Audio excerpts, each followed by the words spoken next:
Monsieur le président, monsieur le ministre, monsieur le rapporteur, mes chers collègues, monsieur le président de la commission, depuis 1947, pas une seule année ne s'est écoulée sans une grève nationale à la SNCF. Les kilomètres de trajet n'ont pas été effectués par la RATP pour cause de grève. En 2022, 125 608 journées de travail ont été perdues pour cause de grève à la SNCF, soit environ un jour de perdu par agent. Trop, c'est trop. Nos concitoyens n'en peuvent plus. À chaque mouvement social, ils sont des millions à faire les frais de ces débrayages, à devoir s'entasser sur des quais ou dans des rames bondées, ou bien tout simplement à devoir renoncer à travailler ou à leurs vacances. Dans ces conditions, la défense corporatiste des intérêts des uns se fait au détriment de la liberté des autres. L'intérêt particulier prime sur l'intérêt général. Face à cela, que faisons-nous ? À chaque conflit, le pouvoir politique reste les bras ballants. Oui, c'est regrettable, mais ça passera. Nous comprenons l'exaspération des gens, mais c'est le dialogue social qui est grippé, nous ne pouvons rien faire. Eh bien, oui, nous pouvons et nous devons agir. Nous pouvons légiférer et c'est bien ce que nous vous proposons de faire aujourd'hui. Le droit de grève est un moyen de dissuasion lorsque le dialogue échoue. Ce n'est pas un totem d'immunité. Notre volonté n'est pas de l'écorner, mais de limiter les abus. C'est donc un texte de conciliation que nous vous proposons aujourd'hui, un souci qui affiche dès son intitulé, proposition de loi visant à concilier la continuité du service public de transport avec l'exercice du droit de grève. Certes, le droit de grève est un droit fondamental, mais en aucun cas un droit absolu. D'ailleurs, en état de droit, aucun droit n'est absolu.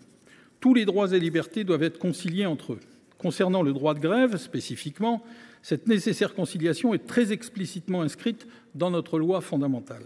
En effet, l'alinéa 7 du préambule de la Constitution d'octobre 1946 constitue le socle constitutionnel du droit de grève.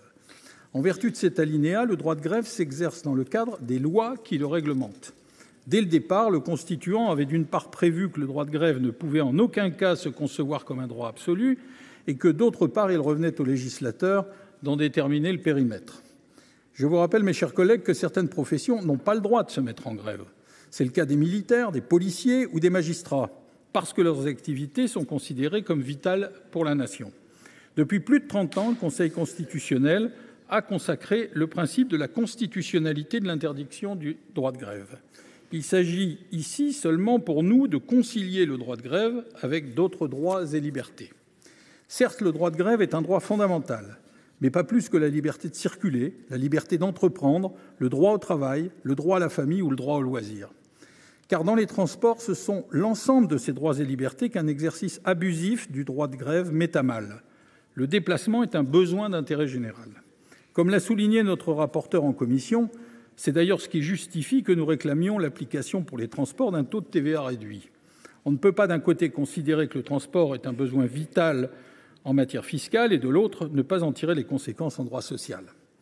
Pour concilier droit de grève et intérêt général, le législateur doit en premier lieu apprécier la situation actuelle. À l'évidence, une situation de déséquilibre, comme le soulignaient tous les chiffres que j'ai rappelés en introduction de mon intervention. Une situation dans laquelle une poignée d'individus peut paralyser tout un pays pour défendre des privilèges catégoriels n'est pas une situation équilibrée. Dans ces conditions, le rôle constitutionnel du législateur, presque son devoir, dirais-je, est d'intervenir pour rétablir un équilibre entre droit de grève et continuité du service. Cela en évitant l'écueil inverse qui consisterait à porter au droit de grève une atteinte disproportionnée. Mes chers collègues, c'est toute la question qui vous est posée aujourd'hui. Les dispositions que nous vous soumettons constituent-elles une atteinte disproportionnée au droit de grève ? Encore une fois, à mes yeux, ce n'est pas le cas. Ce texte ne prévoit de suspendre le droit de grève que pour les personnels dont le concours est indispensable au bon fonctionnement du service. Il s'inscrit dans la continuité de la loi de 2007 qui instituait le service minimum.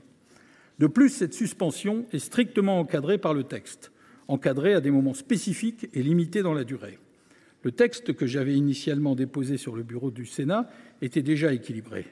Mais alors, tel qu'il est ressorti des travaux de la Commission de l'aménagement du territoire et du développement durable, il est difficile de le suspecter d'être liberticide à l'endroit du droit de grève.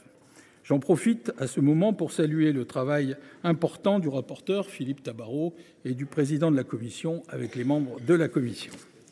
Sur son initiative, premièrement, nous sommes passés de 15 à 7 jours de période continue maximale de suspension du droit de grève et de 60 jours à 30 jours en durée annuelle cumulée. 7 jours en continu, je ne pense pas que ce soit excessif. 30 jours en cumulé, ça n'est pas excessif non plus. Deuxièmement, le transport aérien a été sorti du dispositif. La Commission a estimé que le droit de grève était suffisamment encadré dans le secteur aérien suite à la loi Accoyer et très récemment à celle portée par mon collègue Vincent Capo-Canellas pour les aiguilleurs du ciel. Encore une marque éminente de recherche d'équilibre. Troisièmement, la Commission est allée jusqu'à préciser dans la loi les plages horaires durant lesquelles le droit de grève pourrait être suspendu, ainsi que les périodes possibles de suspension durant l'année, jours fériés, vacances scolaires, élections, événements majeurs. C'est un encadrement très strict. Quatrièmement, les périodes de suspension ne pourront être fixées que par décret en Conseil d'État, après concertation avec les partenaires sociaux. N'oublions pas que la grève doit rester l'ultime recours quand le dialogue a échoué.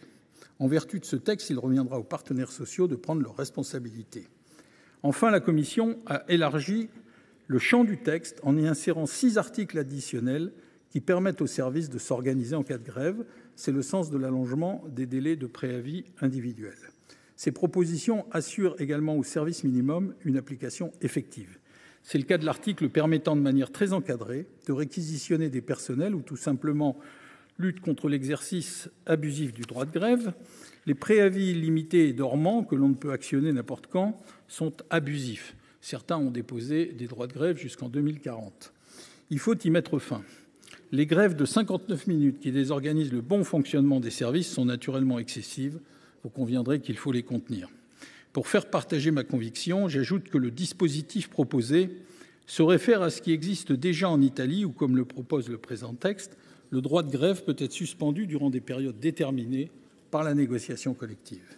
Ce dispositif italien existe depuis 30 ans et n'a jamais été sanctionné par les autorités européennes qui pourtant reconnaissent, elles aussi, le droit de grève à leur niveau. Je regrette, Monsieur le Ministre, que nos propositions n'aient pas donné lieu davantage à des échanges et à des discussions sur ce sujet. J'ai entendu ici ou là les observations encourageantes d'un certain nombre de membres de la majorité présidentielle et j'ai lu avec intérêt les propositions complémentaires du président Zulesi à l'Assemblée nationale. J'aurais préféré que le dialogue social permette d'aboutir, mais je crains que les syndicats soient eux-mêmes débordés par des coordinations plus politiques que syndicales et qui altèrent le mouvement syndical. Mes chers collègues, je compte sur la majorité de cette Assemblée pour mettre un terme à ces comportements qui touchent à la liberté de chacun de nos concitoyens. Je vous en remercie.